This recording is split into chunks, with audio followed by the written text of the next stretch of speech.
Hello guys, कैसे हैं आप लोग। आज हम करने वाले हैं इस क्लास में जॉन मिल्टन के प्रीवियस ईयर क्वेश्चंस जो कि वेरियस एग्जाम्स में पूछे गए हैं। अराउंड 80 प्लस क्वेश्चंस आज हम करेंगे और आपकी जॉन मिल्टन को लेकर नॉलेज इस क्लास में अच्छी खासी टेस्ट हो जाएगी। तो चलिए शुरू करते हैं बिना डिले किए हुए। फर्स्ट क्वेश्चन है, sky lowered and muttering thunder some sad वॉक्स wept at completing of the mortal sin. तो ये लाइन जो है वो कहाँ से ली गई है ये आपको बताना है। पहले आप आंसर जो है वो खुद से देने का ट्राई करना। ओके, थोड़ा सा वीडियो को एक बार पॉज करना, उसके बाद खुद से देने का ट्राई करना। तो मैं इसका राइट आंसर बताता हूँ। ये जो लाइन है वो कहाँ से ली गई है, पैराडाइज लॉस्ट से। यहाँ से ये लाइन जो है वो ली गई है। मॉर्टल सिन को देख के आपको समझ जाना चाहिए कि ये लाइन यहाँ से ली गई है। मॉर्टल सिन किसको रेफर कर रहा है, यहाँ पे जो एक्ट ऑफ डिफेंस था bye Adam and ewe against God, यहाँ पे उसको रेफर कर रहा है। उन्होंने क्या टेस्ट किया था, फ्रूट ऑफ नॉलेज को।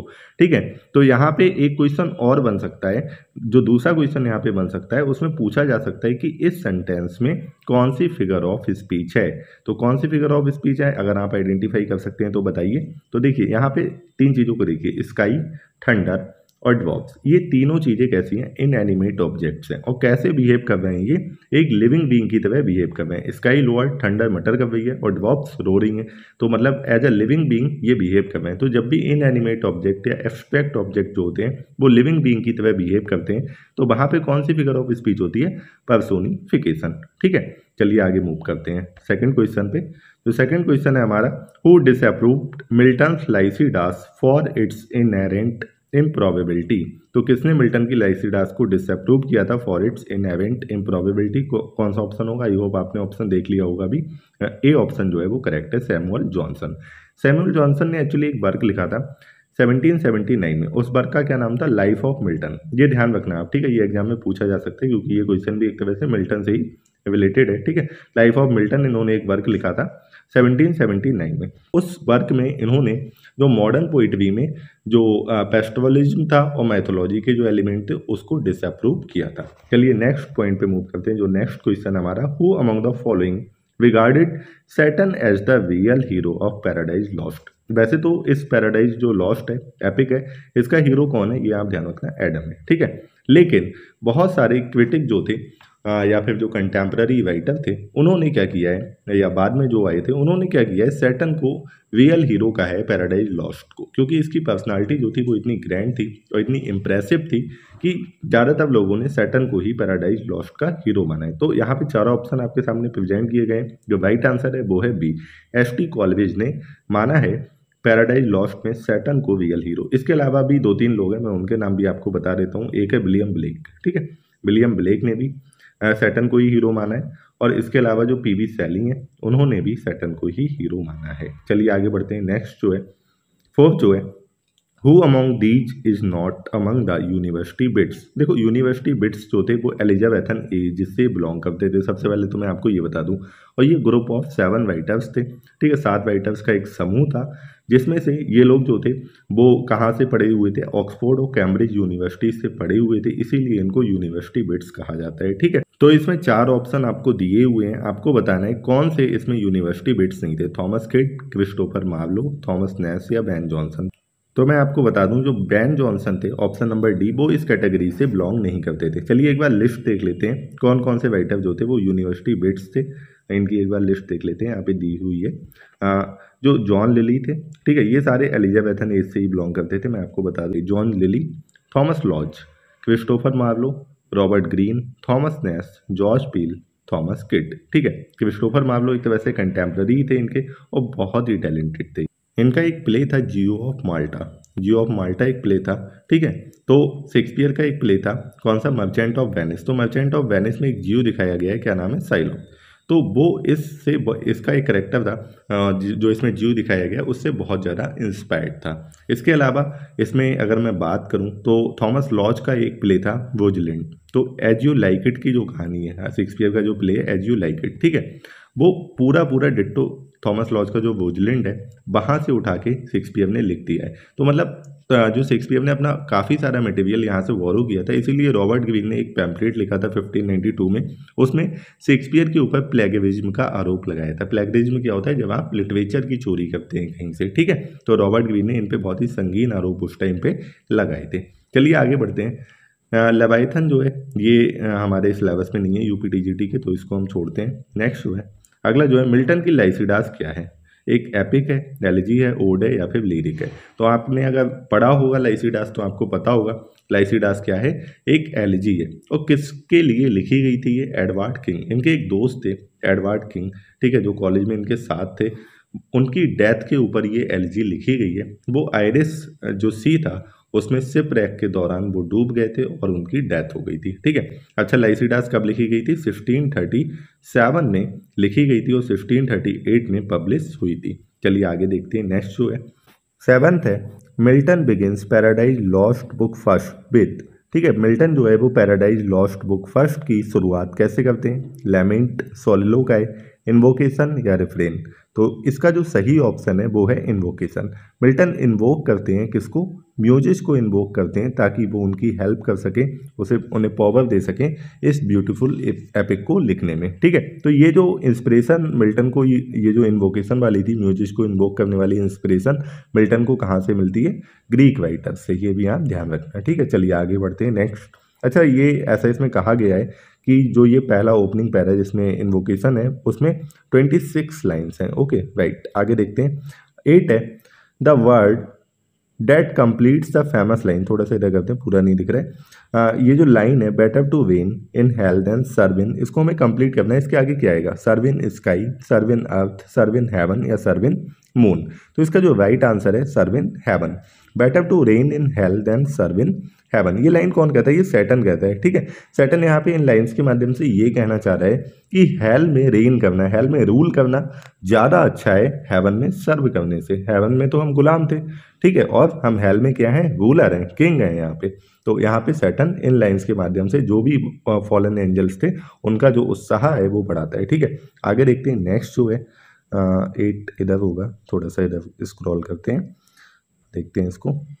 9th है, Milton is most famous for his, Milton जो है वो किसके लिए फेमस है, तो नैरेटिव स्टाइल के लिए, ड्रामेटिक और ये एपोरिस्टिक या फिर ग्रैंड। तो जो राइट आंसर है वो सी है, हमेशा इसी को लगाना, ठीक है। मिल्टन अपने ग्रैंड स्टाइल के लिए फेमस है।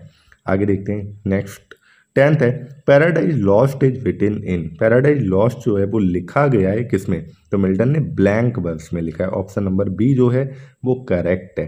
आगे देखते हैं, नेक्स्ट 11th जो है, पैराडाइज लॉस्ट में कितनी बुक हैं, 12 है, 16 है, 14 है, 10 है। देखो ये थोड़ा सा क्वेश्चन कॉम्प्लिकेटेड है, इसको आप ध्यान से समझना।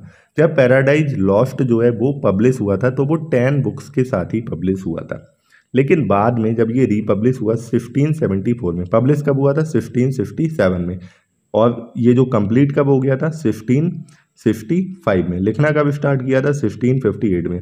बहुत सारी डेट है, लिखना स्टार्ट किया था, खत्म हो गया था, पब्लिश हुआ था, रीपब्लिश हुआ था, ठीक है। चारों डेट जो है वो याद रखना जरूरी है। अब चलिए मेन पॉइंट पे बात करते हैं। ये जो पब्लिश हुआ था ये 10 बुक्स के साथ पब्लिश हुआ था, कब 1667 में। बाद में 2 बुक जो थी, 7th बुक और 10th बुक, इसको क्या किया गया था, इसको स्प्लिट कर दिया गया था, जिससे 2 किताबें बढ़ गई और इन द एंड इसमें कितनी किताबें हैं अब, टोटल 12। तो अगर ऐसे पूछा जा रहा है कि इसमें कितनी बुक्स हैं तो आप यहाँ पे 12 मार्क करेंगे, कितनी बुक के साथ पब्लिश हुआ था तो 10, ठीक है। आगे देखते हैं, नेक्स्ट जो है 12, in which of the following works did Milton promote freedom of speech and oppose licensing and censorship. तो मिल्टन अपने किस वर्क में फ्रीडम ऑफ स्पीच को प्रमोट करते हैं और लाइसेंसिंग और सेंसरशिप को अपोज करते हैं। तो मैं आपको बता दूं, इन्होंने एक वर्क लिखा था एरियोपेजिट का, ये आया था 1644 में। तो 1643 में क्या हुआ था, एक लाइसेंसिंग एक्ट आया था, उसमें ऐसा एक रूल बना दिया था कि जितने भी ऑथर्स हैं वो अपनी बुक पब्लिश कराने से पहले उन्हें एक सेंसरशिप जो मेथड है उससे होके, जो प्रोसेस है उससे होके गुजरना पड़ेगा। मतलब हर बुक जो है वो सेंसर, जो भी अथॉरिटी है सेंसरशिप के लिए, उसके द्वारा अप्रूव होनी चाहिए, तभी वो बुक पब्लिश होगी। क्योंकि हुआ क्या था, जब से प्रिंटिंग प्रेस का जो इन्वेंशन हुआ था उसके बाद बहुत सारी जो टेक्स्ट हैं वो लिखे गए और वो बिना किसी अप्रूवल के वो आ जाते थे मार्केट में। तो उससे होता क्या था, लोग कुछ भी लिखते थे, तो इससे जो रूल था चर्च का और किंग का उसको बहुत नुकसान होता था, क्योंकि ऑब्वियसली जब कुछ लिखा जा रहा है तो क्रिटिसिज्म भी उसमें होगी, लोग अवेयर भी होंगे। तो इस चीज़ को दबाने के लिए सेंसरशिप जो है वो लाई गई। ठीक है, तो मिल्टन ने इसका अपोज किया तुरंत ही 1644 में एवियो पेजेट का वर्क के माध्यम से।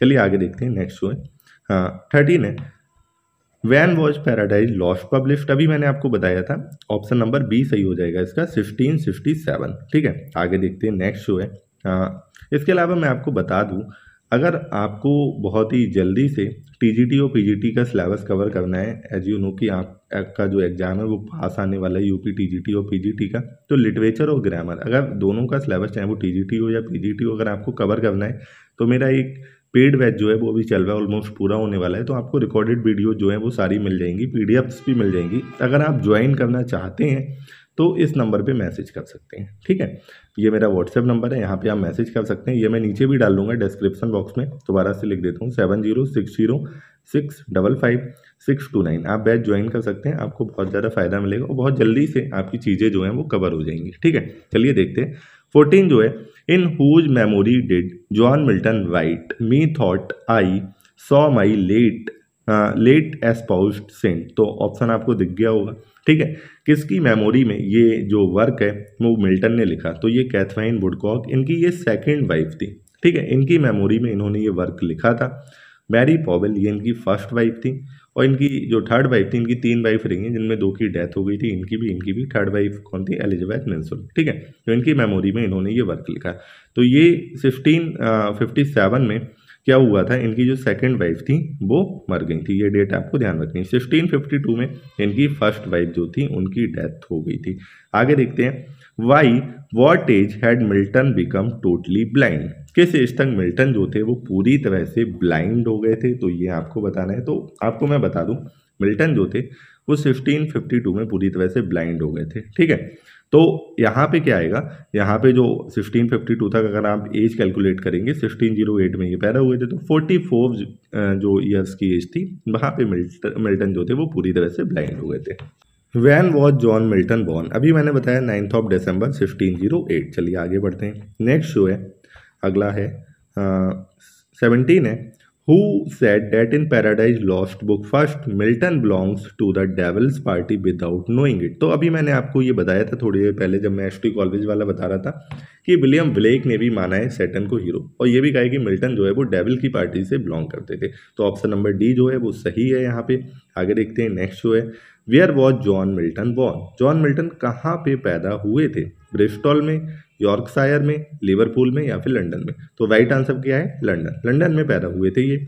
नेक्स्ट जो है अगला है, अच्छा ये चीज़ ध्यान रखना, ये जो है एक इन्होंने एलिजी लिखी थी एप्टाफियम डेमोनिस, ये किसको कमेमोरेट किया था, इसमें इनके एक फ्रेंड थे चार्ल्स डायोडाटी। ठीक है, ध्यान रखना इसको, बहुत ही इंपॉर्टेंट क्वेश्चन है, पूछ लिया जाता है, क्योंकि जो लाइसिडास एलिजी है वो सबको पता होती है, वो एडवर्ड किंग के लिए लिखी थी, ये बहुत कम लोगों को पता होती है, तो इसको आप लोग ध्यान रखना। ठीक है, चलिए आगे देखते हैं, नेक्स्ट जो है द फेमस लाइन व्हाट दो the field be lost all is not best, best नहीं होगा यहाँ पे, लॉस्ट होगा, ये गलत लिखा हुआ है। व्हाट दो the field is lost all is not lost, ये कौन कहता है, ये कह रहा है सैटर्न। ठीक है, एडम नहीं कह रहा है, ईव नहीं कह रहा है, बेल्जेबल नहीं कह रहा है, ये कह रहे हैं क्या हुआ कि अगर फील्ड जो है वो हमने खो दिया, हम बैटल हार गए, लेकिन इसका मतलब ये नहीं है कि हम सब कुछ हार गए। ठीक है, युद्ध हारने का मतलब ये नहीं है कि हम सब कुछ हार गए, अभी भी हम जो हमारा जो पर्पस है, हमारा जो मोटो है, हम उससे पीछे नहीं हटेंगे। ये कौन कहना चाह रहा है, ये सैटर्न कहना चाह रहा है इन लाइन्स के माध्यम से। चलिए आगे देखते हैं, नेक्स्ट जो है 20th क्वेश्चन जो है इस पे आते हैं। One of the following poets was nickname the lady of the Christ by his fellow under graduates. तो ये लेडी ऑफ द क्राइस्ट किसको कहा जाता है, मिल्टन को, स्पेंसर को, शेक्सपियर को, मार्लो को। तो ऑब्वियसली हम मिल्टन पढ़ रहे हैं तो मिल्टन को ही कहा जाएगा। अभी तो यहाँ पे ये बहुत ही ऑब्वियस है, लेकिन जब मिक्स्ड क्वेश्चन होते हैं तो वहाँ पे कन्फ्यूजन हो जाता है। तो इसके पीछे का जो सिनेरियो है वो समझो आप, तो हमेशा याद रहेगा। मिल्टन का कॉम्प्लेक्शन जो था बहुत फेयर था, ठीक है, बहुत अच्छे दिखते थे, इसीलिए इनको the lady of the Christ जो थे वो कहा जाता था कॉलेज के टाइम में। आगे देखते हैं, नेक्स्ट जो है when the assault was intended the city, ये सोनेट है किसके द्वारा लिखी गई है, when the assault was intended the city, तो ये एक सोनेट है जो किसके द्वारा लिखी गई है, मिल्टन के द्वारा। मिल्टन ने बहुत सारी सोनेट्स लिखी हैं, एक बार नज़र मार लेना उनकी जो लिस्ट है, ठीक है, तो आपको पता चल जाएगा। थोड़ा एक नज़र मार लेते हैं ना सारे वर्क्स पे, भले ही आप सारी डिटेल में मत पढ़ो, लेकिन नज़र मारना बहुत ज़रूरी है, आपको नाम पता होने चाहिए, क्योंकि कभी भी कोई भी वर्क जो है वो पूछा जा सकता है एग्जाम में। तो आगे देखते हैं, on the morning of Christ nativity, ये जो है ये किसके द्वारा लिखा गया है, ये मिल्टन के द्वारा लिखा गया है। और ये है क्या, सोनेट है, ओड है, मास्क है, या फिर पेस्टोरल एलिजी है, ठीक है, तो ये एक ओड है, ये क्या है, ओड है, बी ऑप्शन जो है वो राइट है। और ये जो है वो कब पब्लिश हुआ था, ये लिखा गया था 1629 में, बहुत अर्ली एज में इन्होंने लिखा था, बाद में 1645 में पब्लिश हुआ था। अच्छा, इसका बैकग्राउंड क्या है, अगर इसमें दिया हो तो मैं आपको बता देता हूँ, ठीक है। इसको अप्रेंटाइज वर्क भी कहते हैं, क्योंकि बहुत अर्ली एज में लिखा गया था। इसमें जो पोम है वो डिस्क्राइब करती है क्राइस्ट के इनकार्नेशन को and is overthrow of earthly and pagan powers, ठीक है, जो अर्थली एंड पेगन पॉवर्स हैं उनका जो ओवरथ्रो होता है किसके द्वारा, क्राइस्ट के द्वारा, उनके इनकार्नेशन को डिस्क्राइब करता है। इसके अलावा क्राइस्ट के क्रूसिफिकेशन को भी कनेक्ट किया जाता है उनके इनकार्नेशन से। आगे देखते हैं, नेक्स्ट जो है मिल्टन जो थे वो एक प्योरिटन थे, आपको पता ही होगा। प्योरिटन का मतलब क्या होता है, प्योर क्रिश्चियनिटी। अब देखो इसका ऑप्शन दिख ही गया है तो कोई बात नहीं। विच of the following is a work of Milton, इसमें से कौन सा वर्क मिल्टन का है, नोवम, ऑर्गनम, एंडीमियन, प्रोथालमियन, या फिर डी डॉक्ट्रिना क्रिस्टीना, तो कौन सा वर्क है, राइट आंसर है बी, ये इनका वर्क है। अच्छा, अब बाकी वर्क की भी बात कर लेते हैं। ये किसका है भाई, ये बेकन का है, फ्रांसिस बेकन, ठीक है। एंडीमियन किसका है, जॉन कीट्स। ये किसका है, प्रोथोलोमियन, ये है स्पेंसर का, ठीक है। ये हालांकि आपके सिलेबस में, पीजीटी के सिलेबस में तो कीट्स लगा हुआ है, अगर आप यूपी टीजीटी के एस्पिरेंट हैं तो तीनों ही आपके सिलेबस में नहीं लगे हुए हैं, तो इनसे आपको मतलब भी नहीं होना चाहिए, ठीक है, लेकिन फिर भी जनरल नॉलेज के लिए पता कर लेते हैं, ठीक है, सारी चीज़ पता होनी चाहिए। आगे देखते हैं, which book has it been taken to be weak is miserable doing और सफरिंग, ठीक है, ये कौन कहता है, ये सेटन कहता है। कौन कहता है, सेटन कहता है कि वीक होना तो मिजरेबल है। ये कहाँ से ये लाइन ली गई है, पैराडाइज लॉस्ट से ये लाइन ली गई है। आगे देखते हैं, नेक्स्ट जो है, one of the following work of Milton is a pros work है, उसको हमें मेंशन करना है। तो अभी मैंने आपको थोड़ी देर पहले बताया था, तो वो लाइसिडास एक एलिजी है, ठीक है। पैराडाइज लॉस्ट भी एलिजी है, वो एलिजी नहीं सॉरी एपिक है। पैराडाइज बिगेन भी एपिक है। एरियोपेजिट का ये जो है ये इनका प्रोज वर्क है, ठीक है, किसको लेके, फ्रीडम ऑफ प्रेस और सेंसरशिप को लेके है, जो कि कब पब्लिश हुआ था, दोबारा से बता रहा हूँ, 1644 में। आगे देखते हैं, नेक्स्ट जो है अगला है मिल्टन्स पैराडाइज लॉस्ट। मिल्टन का पैराडाइज लॉस्ट जो है उसमें क्या है, has no trace for personal element, बिल्कुल भी पर्सनल एलिमेंट नहीं है। Is notable for its autobiographical passage, ठीक है। आगे देखते हैं, और भी ऑप्शन यहाँ पे दिए होंगे। Is quite objective, has none of our qualities, तो मैं जब स्क्रॉल कर रहा था तो आपको दिख गया होगा ऑप्शन, इसमें जो ऑटोबायोग्राफिकल एलिमेंट है वो दिए गए हैं, तो बी ऑप्शन जो है वो करेक्ट है।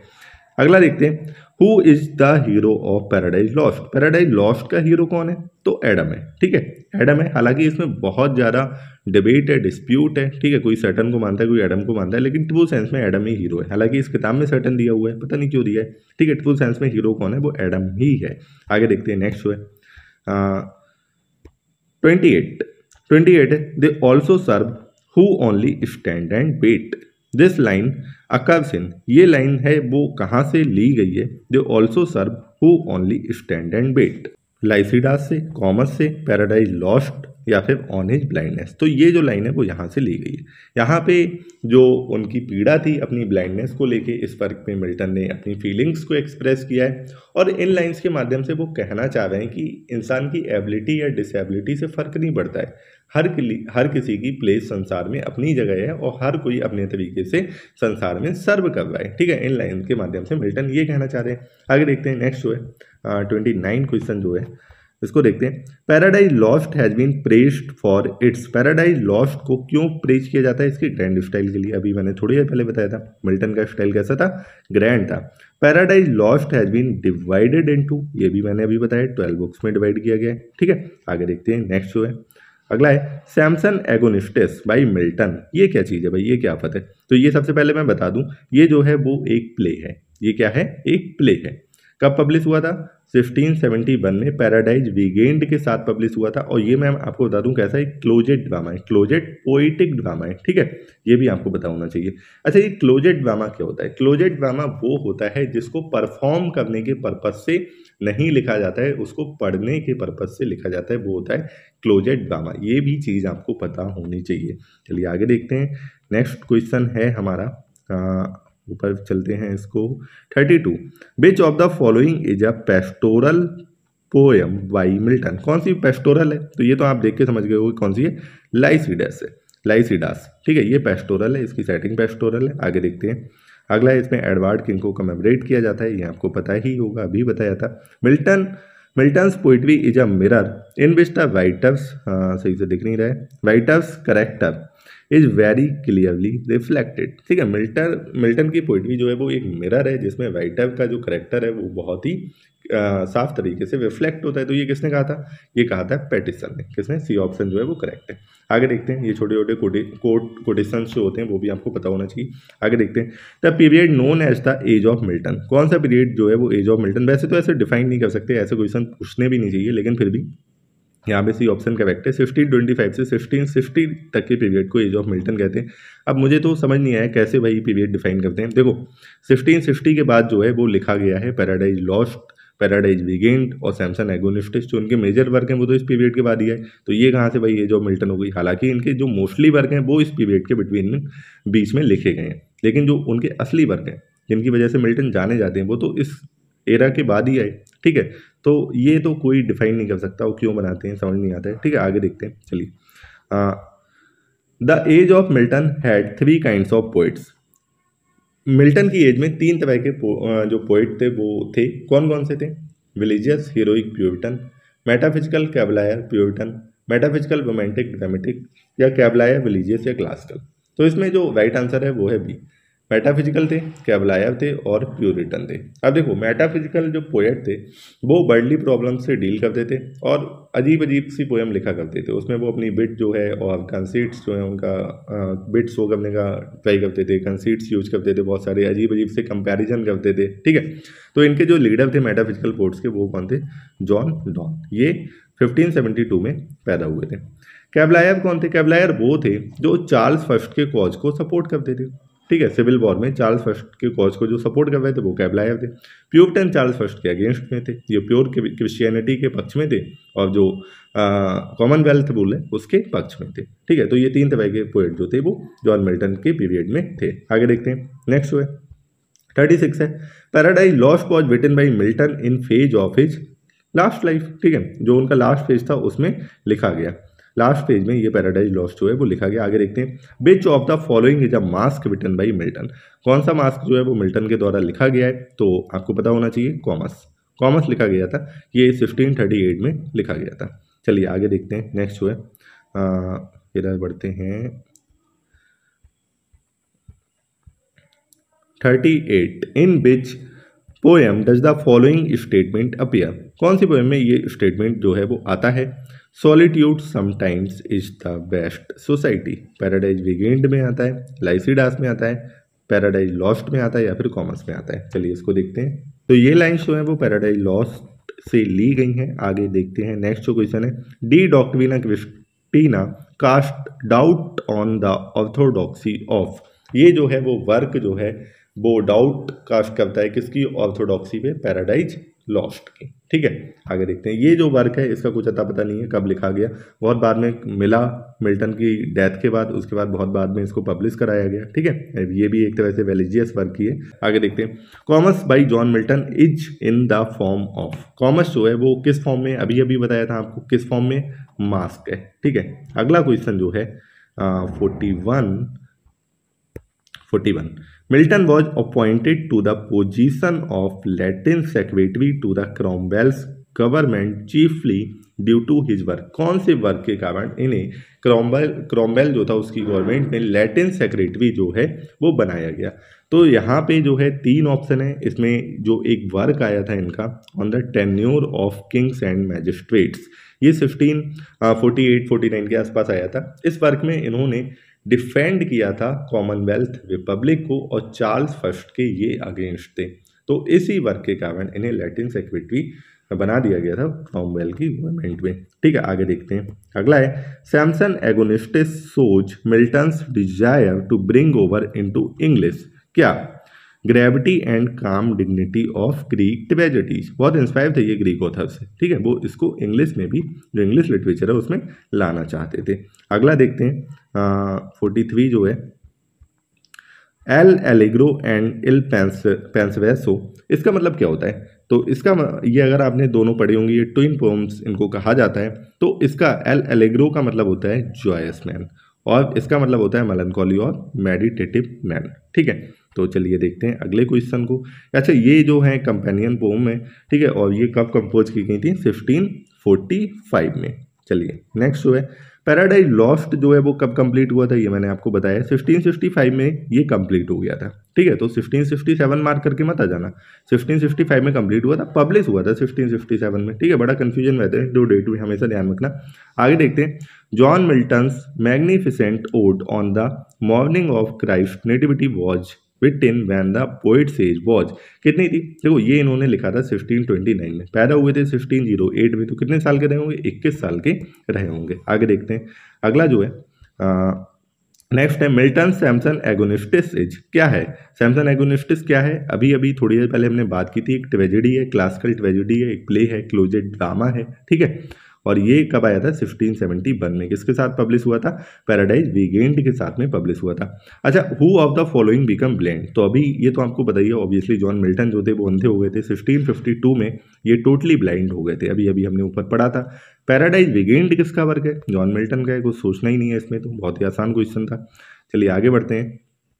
नेक्स्ट जो है 49 है Milton law paradise lost consist of. ये भी हमने पढ़ लिया, 12 बुक हैं। ठीक है, बार बार रिपीट होते हैं क्वेश्चन ऐसे, तो आप अगर प्रीवियस ईयर करके जाओगे ना एग्जाम में आपको बहुत फायदा मिलेगा। लाइसिडास मिल्टन्स, मिल्टन क्या है? एक पेस्टोरल एलजी है, ये भी हमने पढ़ लिया था। ठीक है, आगे देखते हैं। अगला है when was paradise lost completed by Milton?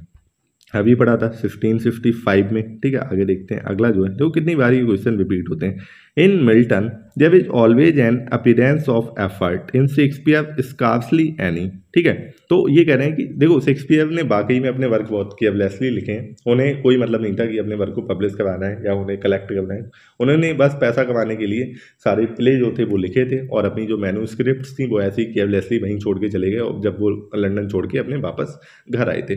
तो मिल्टन के वर्क्स में एफर्ट जो है वो दिखता है, शेक्सपियर के वर्क में एफर्ट नहीं दिखता है। तो ये जो लाइन है ये किसने कही है?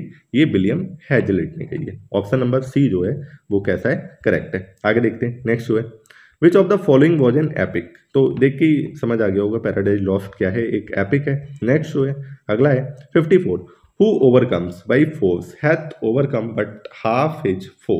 ये किसने कहा है? ये किसने कहा है? ये सैटर्न ने कहा है। ये लाइन जो है वो पैराडाइज लॉस्ट से ली गई है। तो यहाँ पे कहना ये कहना चाह रहा है मिल्टन कि फोर्स का यूज करके देख लिया, क्या हुआ? बैटल हार गए, हेवन से निकाल दिया गया। ठीक है, लेकिन इसका मतलब ये नहीं है कि हम अपना मोटो भूल जाएंगे। अब हम ट्रिक्स के साथ खेलेंगे, जो गॉड का प्लान है उसको बर्बाद करके मानेंगे। ये यहाँ पे सैटर्न कहना चाह रहा है। ठीक है, आगे देखते हैं नेक्स्ट जो है अगला है 55 who called Shakespeare sweetest Shakespeare fancy child? तो ये किसने कहा था? मिल्टन ने कहा था, कॉलरिज ने, बेन जॉनसन ने, एर्नोल्ड ने। तो ये कहा था मिल्टन ने। आगे देखते हैं अगला जो है the age of Milton when he wrote on the morning of Christ nativity. अभी हमने पढ़ा था, लेकिन इसमें ये ऑप्शन ही नहीं दिया है, तो कोई सा ऑप्शन सही नहीं है, ये क्वेश्चन ही गलत है। 21 की एज में इन्होंने लिखा था। आगे देखते हैं अगला जो है Lycidas was written in the memory of. किसकी मेमोरी में लिखी गई थी? बात कर चुके हैं, एडवर्ड किंग की मेमोरी में लिखी गई थी। ठीक है, चलिए आगे देखते हैं नेक्स्ट जो है Milton was born in Bread Street London in the year. ये भी हम देख चुके हैं 9th ऑफ दिसंबर 1608, ध्यान रखना। ठीक है, आगे देखते हैं नेक्स्ट जो है John Milton was blinded in the year 1652। What other event is peculiar in the year? ये मैंने आपको बता दिया था, उनकी जो फर्स्ट वाइफ थी मैरी पॉवेल वो मर गई थी। ठीक है, कब? 1652 में, और इसी ईयर में ये अंधे हो गए थे। तो इनके साथ तो डबल ट्रेजेडी हो गई एक तरह से। आगे 50 the literary form of commerce, ये अभी हमने पढ़ लिया, ये क्या है, एक मास्क है। लिटरेरी फॉर्म क्या है कॉमर्स की, ये एक मास्क है। आगे देखते हैं 51 nothing is here for tears, nothing to wail or knock the breast, no weakness no contempt, dispraise or blame, nothing but well and fair and what may quiet us in death so noble. तो ये यहाँ पे कौन कहना चाह रहा है, ये देखो यहाँ पे ये चार ऑप्शन आपको दिए गए हैं, ये लाइन जो है वो सैमसन एगोनिस्टिस से ली गई है और वही यहाँ पे कहना चाह रहा है, ठीक है। मतलब उसे अपने आप को कमज़ोर नहीं दिखाना है, अपना मतलब वो अंधा हो चुका था, जेल में पड़ा था, लेकिन फिर भी वो ये लाइन बोलता है। आगे देखते हैं नेक्स्ट जो है इसमें, अच्छा जो दलालिया है वो कौन है, दलाइला। दलाइला जो है वो इस सैमसन की वाइफ होती है जो इसको धोखा दे देती है। आगे देखते हैं which one of the Milton favourite, Milton का फेवरेट कौन है, फेवरेट वर्क कौन सा है, पैराडाइज लॉस्ट है, सैमसन एगोनिस्टिस है, पैराडाइज वीकेंड है या नन ऑफ दीज। तो मैं आपको बता दूं हालांकि इनका सबसे फेमस वर्क तो ये है, लेकिन मिल्टन का फेवरेट वर्क है पैराडाइज वीकेंड। हालांकि घटना चक्र की जो बुक है उसमें जो ऑप्शन है वो पैराडाइज लॉस्ट दिया गया है, ये गलत है, ठीक है। पैराडाइज वीकेंड जो है वो इनका सबसे फेवरेट वर्क है। आगे देखते हैं नेक्स्ट जो है थीम ऑफ एरियोपेजिट का, ये हमने इस पर बात कर ली है, क्या है, फ्रीडम ऑफ प्रेस है। आगे देखते हैं नेक्स्ट जो है नेक्स्ट है 54 when was paradise lost publish. Paradise Lost जो है वो कब पब्लिश हुआ था भाई, तो वो हुआ था 1567 में, राइट। 1571 में कौन पब्लिश हुआ था, पैराडाइज वीकेंड। और बाकी दो ऑप्शन तो इवेलेवेंट है एकदम। इसके अलावा जो 1574 में ये रीपब्लिश हुआ था, ये मैंने आपको बता दिया था 12 बुक्स में, ठीक है। आगे देखते हैं नेक्स्ट जो है कंप्लीट द सेंटेंस मिल्टन्स एरियोपेजिट का कंसर्न्स विद, किसके साथ कंसर्न है, तो ये लिबर्टी ऑफ प्रेस। बार बार ये क्वेश्चन रिपीट हो रहा है, तो देखो कितने क्वेश्चन रिपीट होते हैं, बहुत सारे क्वेश्चन आपके प्रीवियस ईयर से फंस जाएंगे अगर आप सही से करके जाएंगे। In the year 1637 Milton confided to his friend that he had fixed his mind upon writing some monumental poetic work. किस फ्रेंड से उन्होंने ऐसा कहा था, तो इसमें चार ऑप्शन आपको दिए हुए हैं, रिचर्ड पॉवेल, एडवर्ड किंग, डायोडाटी या हेनरी लॉइस। तो ये जो सी ऑप्शन है ये करेक्ट है, इनसे इन्होंने ऐसी इच्छा जताई थी। चलिए the women character Delilah appears in, अभी मैंने आपको बताया था सैमसन एगोनिस्टिस में इसकी वाइफ होती है, इसको धोखा दे देती है, ठीक है, और वो कहती है कि ऐसा उसने अपनी कंट्री के लिए किया है। आगे 59 complete the sentence Milton became blind at the age of 44, ये क्वेश्चन भी रिपीट हुआ है, आ चुका है अभी। मिल्टन्स पैराडाइज लॉस्ट, ये क्वेश्चन वो कितनी बार रिपीट हुआ है, 12 बुक हैं इसमें, ठीक है। अगला जो है वो हम देखते हैं नेक्स्ट जो है who is the writer of history of Britain, ये किसने लिखा है। आप सोचोगे history of Britain John Milton तो हो ही नहीं सकते, लेकिन भाई ये वर्क जो है वो जॉन मिल्टन ने ही लिखा है। ये एक हिस्टोरियन भी थे, पोइट थे, ड्रामेटिस्ट थे, ठीक है, बहुत कुछ थे। तो ये जो वर्क है ये कब आया है, ये 1670 में। आगे देखते हैं प्रोज वर्क है life of Milton has been written by choose the right option. अभी हमने बहुत पहले ये क्वेश्चन पढ़ चुके हैं, 1779 में लाइफ ऑफ मिल्टन किसने लिखा था, सैमुअल जॉनसन ने, ठीक है।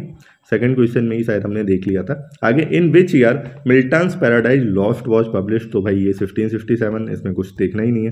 आगे देखते हैं अगला जो है 74 है मिल्टन्स लाइसिडास वॉज विटिन। विटिन मतलब लिखा कब गया था, 1637 में। पब्लिश कब हुआ था, 1638 में। आगे देखते हैं नेक्स्ट जो है the line the mind in its own place and in itself can make a heaven of hell, hell of heaven. ये देखो बहुत ही इसका डीप मीनिंग है इस लाइन का। ये जो लाइन है वो सैटर्न ने बोली थी, और ये कहाँ से ली गई है, पैराडाइज लॉस्ट से ये लाइन ली गई। इसमें सैटर्न कहने जा रहा है कि ये सब दिमाग का खेल है, ठीक है। दिमाग से सोचोगे तो हेल भी हेवन लगेगा और हेवन भी हेल लगेगा, तो ये यहाँ पे सैटर्न कहना चाह रहे हैं। आगे 76 है द ऑथर ऑफ सैमसन एगोनिस्टिस, कौन है, जॉन मिल्टन है ऑब्वियसली, ठीक है। तो आज की क्लास जो है वो यहीं पे हम खत्म करते हैं। जॉन मिल्टन के काफ़ी सारे क्वेश्चंस आज की क्लास में हमने किए। मिलते हैं एक नए सेशन के साथ नई वीडियो में, और यह चैनल को सब्सक्राइब जरूर कर देना अगर वीडियो अच्छी लगी, ठीक है। चलिए बाय।